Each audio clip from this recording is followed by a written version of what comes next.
Kalau terangkan ini, jadi di antara mukjizat Quran itu kamalul bayinah. Kalau memberi penjelasan itu sempurna. Sehingga ulama mengatakan imanul muqallid, imannya orang-orang yang asal ikut kiai, asal ikut guru, asal ikut buku, itu mukhtalaf alaih. Bahkan saya sendiri cenderung mengatakan iman itu tidak diterima. Karena manusia dibekali akal, inginnya Allah itu dengan akal itu dia punya kepermanenan iman, punya kepermanenan apa? Iman, dan dengan itu dia imannya mujma'alaih, mesti diterima oleh Allah Subhanahu wa Ta'ala. Karena binnadhari soheh, dengan logika yang benar. Dan logika yang benar itu gampang sekali. Beberapa ulama tentu tahu sekali, bukan sekedar tahu sekali, karena itu diajarkan Allah dan Rasul. Misalnya begini, kata Allah, saya kalau baca ayat-ayat ini itu sering nangis karena Allah yang Tuhan itu sebenarnya tidak butuh kita. Saya ulang lagi, Allah yang Tuhan itu tidak butuh kita, juga tidak butuh iman kita. Tapi Allah ingin hambanya itu berakal, ya, karena agama itu dikaumi yakinun, sehingga berpikirnya benar. Misalnya gini kata Allah, nggak apa-apa kamu menuhankan selain saya itu tidak apa-apa, kata Allah. Nggak apa-apa Yesus kamu katakan Tuhan, nggak apa-apa kamu katakan batu Tuhan, nggak apa-apa. Tapi tolong prosedur atau persyaratan menjadi Tuhan itu kamu lengkapi, yaitu punya prestasi menciptakan langit dan bumi. Kalau tidak semua surun semen, kata Allah, sementing urun. Jadi sebetulnya itu kan rasional. Misalnya nggak apa-apa kamu merasa jadi presiden atau gubernur atau jadi wali atau jadi apa, yang penting prosedurnya dipenuhi. Itu kayak apa Allah baiknya pada kita. Sehingga saya berkali-kali, makanya menurut saya orang alim itu wajib memaklumatkan kalau dirinya alim, supaya jelas aturan mainnya. Yang dilarang Allah itu kan memaklumatkan alim kemudian ingin hadun nafsi, ingin salam itu yang dicucuk dihormati, itu kriminal.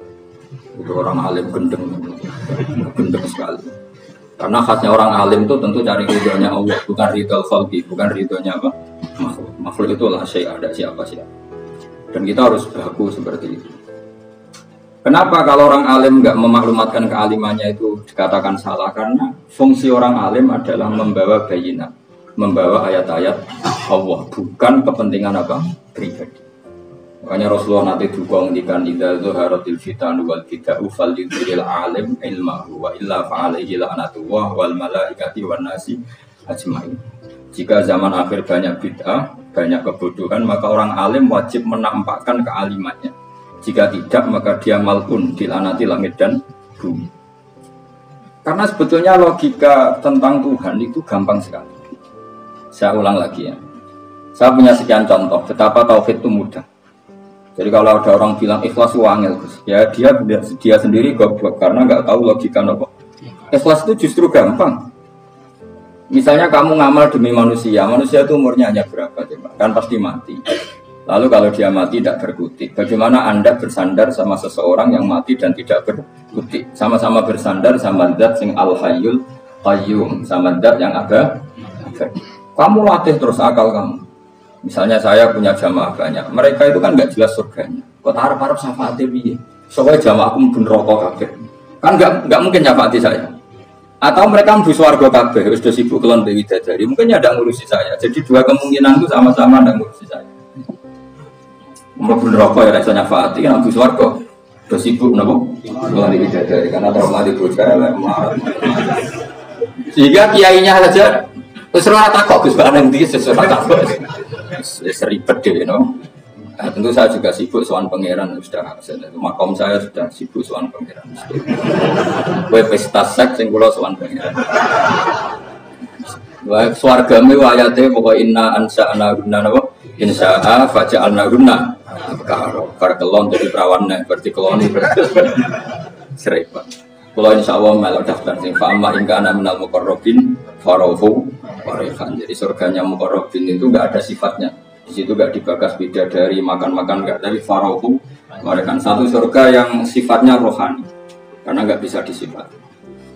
Tapi saya daftar di situ ya hanya beberapa jam, baru itu juga bungkam. Taruh rasanya mengayu juga keberatan. Ya tapi saya tentu punya dua kelas, punya kedua premium dan ekonomi.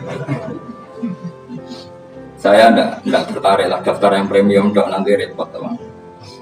Saya itu sering nangis kalau baca ayat seperti ini. Bagaimana Allah yang Tuhan, kemudian tidak butuh apa-apa. Tapi Allah saking baiknya itu membuat tatanan logika kita. Saya tidak akan bosan-bosan sampai sowan Allah. Bahkan andaikan saya masuk surga dengan faham ini, saya milih faham ini. Karena faham ini itu menguntungkan agama. Li'ilai kalimat. Sementara masuk surga itu hadun nafsi. Banyak ulama mengatakan, kenapa Anda ada ingin mati? Padahal Anda mati masuk surga. Katanya, saya takut kehilangan momen sujud, karena sujud adalah hak Allah, sementara surga itu hakun nafsi, keinginan saya. Tentu saya mendahulukan hak Allah ala hakin nafsi. Itu makam-makam dan itu nggak bisa kamu copy paste. Orang yang pada kelasnya akan merasakan seperti itu.